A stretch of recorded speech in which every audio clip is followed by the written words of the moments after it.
l'invité de la matinale.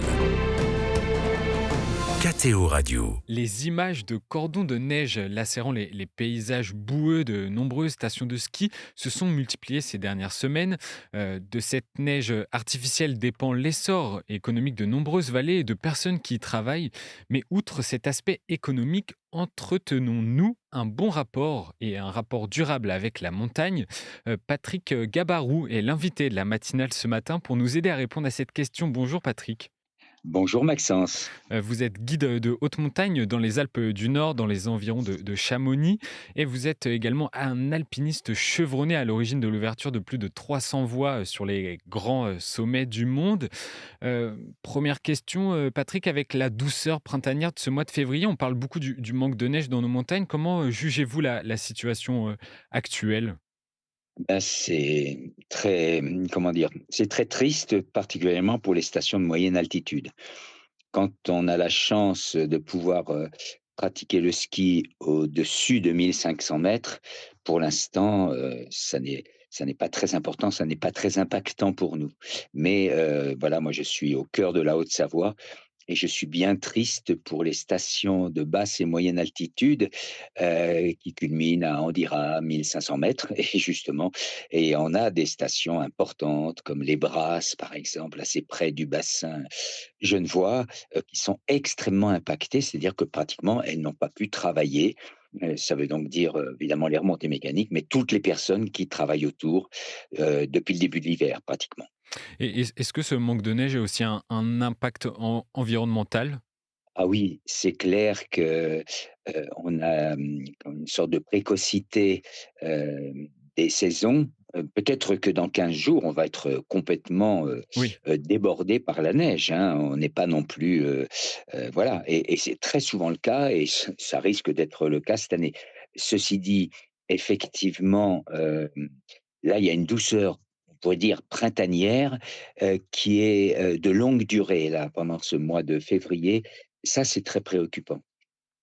Et Il y a plus de 40 ans, j'étais responsable d'un service de sécurité des pistes au Carreau d'Arrache, donc toujours en Haute-Savoie, et il n'était pas rare que pendant une semaine entière du mois de février, pendant les vacances, on ait pratiquement tous les jours pluie, pluie, pluie. Je me souviens des moniteurs avec leurs grandes capes rouges, des pisteurs avec leurs grandes capes jaunes. Donc ça, c'était pas non plus quelque chose, d'impensable, mais il y a une certaine généralisation du phénomène et cette année, il y a une durée surtout de cette douceur printanière qui est vraiment préoccupante.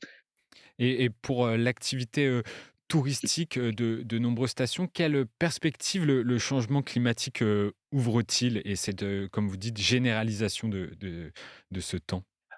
Bon, c'est un petit peu difficile d'avoir des projections, très objectives parce que il faut toujours se méfier un petit peu. Il est certain que, là, par exemple, ces semaines-ci, les stations de haute altitude où les personnes qui, pour beaucoup, investissent vraiment au niveau, argent, je dirais, Oui. pour, passer une semaine à la montagne. Ils essayent d'être, certains d'avoir de la neige et donc, les stations de haute altitude, toutes les stations, on dira du troisième type, sont prises d'assaut, littéralement. Je dirais, Tingval d'Isère, les Arcs, chez nous, le Grand Massif avec Flaine et cetera.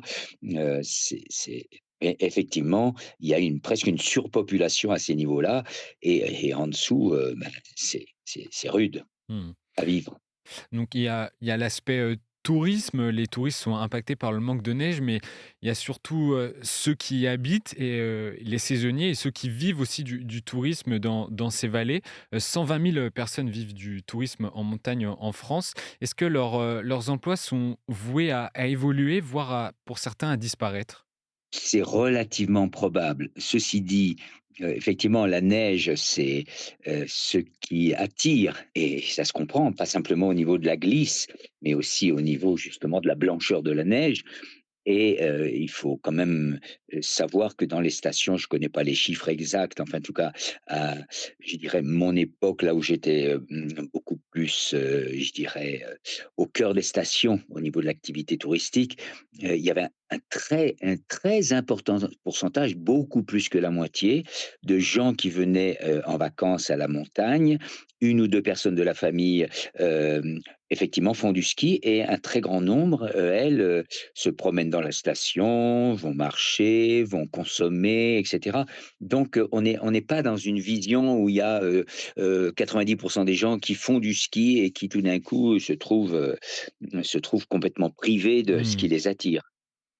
Ouais, et au niveau des emplois, j'imagine que vous aussi dans votre activité, de guide de haute montagne, vous êtes impacté. Comment justement le changement climatique, impacte votre activité? Alors, il l'impacte évidemment, mais moins que des gens qui sont fixés sur le territoire. Par exemple, les remontées mécaniques, on ne peut pas les déplacer. Donc une Ouais. station, qui a investi en moyenne montagne, donc ça, c'est quelque chose qui s'est développé depuis, plus de 40 ans, hein. D'ailleurs, moi, je suis près d'une station, dans laquelle je skie régulièrement, Flaine, qui était la première à avoir utilisé l'enneigement artificiel, systématique. C'était une grande première européenne. Donc ça, effectivement, on était très enthousiastes et ça a apporté une réponse pendant plusieurs décennies. C'est clair que, avec, très souvent ces températures moyennes, de toute façon, les canons à neige ne peuvent pas fonctionner puisque c'est de l'eau pulvérisée à très haute pression qui, rencontrant le froid de l'air, va, effectivement, former de la neige artificielle. Mais pour ça, il faut des températures négatives, c'est-à-dire en dessous de zéro. Mmh. C'est un peu ça le problème et particulièrement dans les stations de moyenne altitude. Pour l'instant, le système fonctionne relativement, puisque c'est en début de saison, dans les jours les plus courts et cetera, mais pas systématiquement, c'est clair. Donc ça veut dire que, en dessous de 1 500 mètres, la situation est préoccupante, je dirais, à moyen terme. Et qu'est-ce que cette, situation actuelle et notamment la façon dont vous en parlez, dont les stations de ski tentent de remédier au manque de neige par la production, de neige artificielle, dit, du rapport que l'homme entretient avec, la montagne? Pas seulement pour skier, mais d'un rapport global? Ben, c'est un petit peu difficile de répondre à cette question parce que l'homme, qu'est-ce que ça signifie?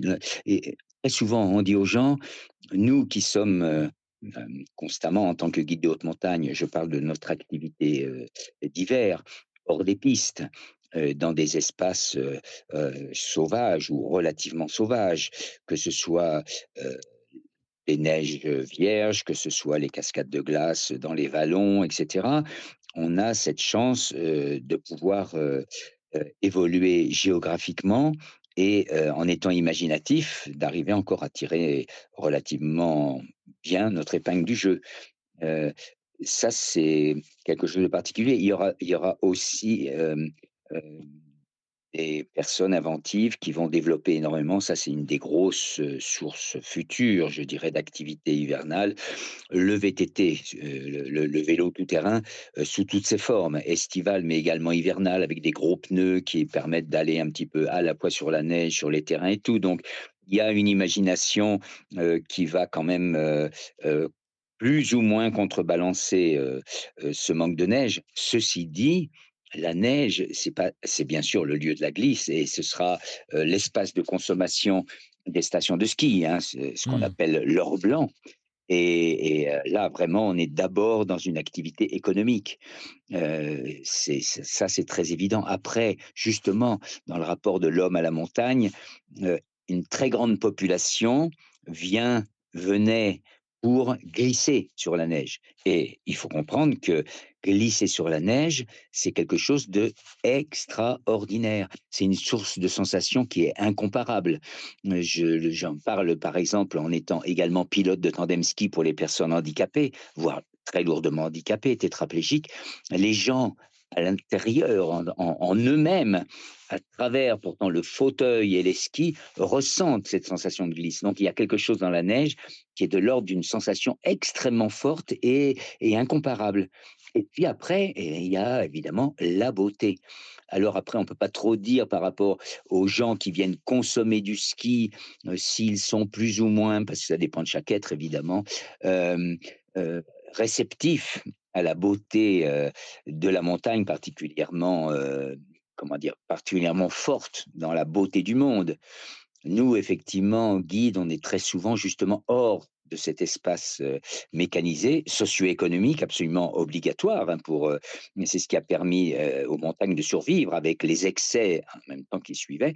Mais très souvent, je pars avec les gens et là, je leur dis tout d'un coup, regardez, là, on est en montagne. Ouais. Là, on est immergé dans la beauté du monde.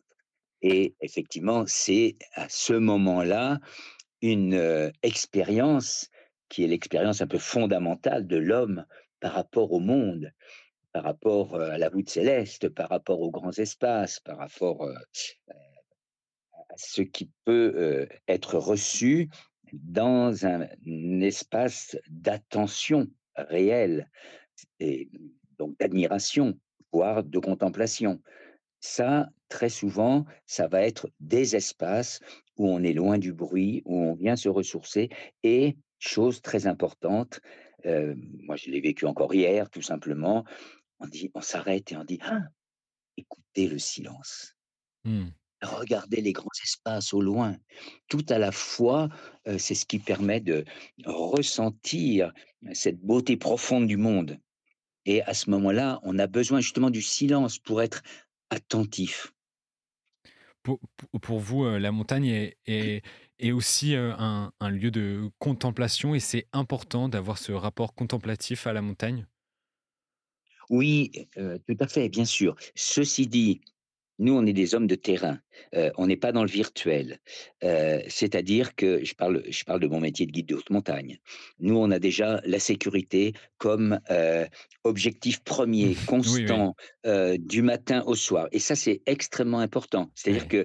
qu'il y a, des choses, qui sont, comment dire? De l'ordre fondamental et quand on dit sécurité, ça veut dire aussi tout ce changement de terrain qui nous impacte énormément. Ces énormes masses de neige qui ne sont plus collées, aux surfaces, aux rochers, n'importe et qui peuvent s'écrouler, se gondoler et tout et puis s'écrouler en énorme volume de neige. Ce ne sont plus, je dirais, les avalanches classiques d'autrefois, c'est un autre phénomène déjà qu'il faut, prendre en compte. On a la déstabilisation en profondeur du terrain classique, mais également du terrain de haute montagne au niveau des parois et cetera et tout ça, ça fait presque en quelque sorte un nouveau paradigme dont il faut arriver à prendre conscience très profondément parce que encore une fois, on n'est pas dans le virtuel et on est, bien souvent, dans un rapport, vie-mort, quoi Mmh. et ça, c'est voilà, alors ça, c'est déjà de l'ordre de l'action où il faut être vraiment extrêmement, présent à tous les niveaux et puis effectivement, il y a aussi la place à certains moments vraiment et c'est très intense parce que justement l'action est intense et le moment de relâchement permet très souvent justement à l'esprit d'être extrêmement perméable ah, au moment d'émerveillement, au moment où on est saisi par, la beauté de l'espace, par la beauté du monde, et combien de fois simplement on dit: «Ah, on sait pourquoi on est là» Mmh. et en fait, on est là parce que on est justement en quelque sorte témoin vivant de la beauté du monde. Et c'est aussi ça que je pense la montagne, en tout cas, a à nous apporter. Merci, Patrick, Gabarou, d'avoir, échangé sur, votre vécu et votre lien avec, la montagne. Je rappelle que vous êtes guide de haute montagne dans les environs de Chamonix et un alpiniste chevronné connu du monde de l'alpinisme. Merci beaucoup d'avoir échangé avec nous. Bonne journée. Merci Maxence.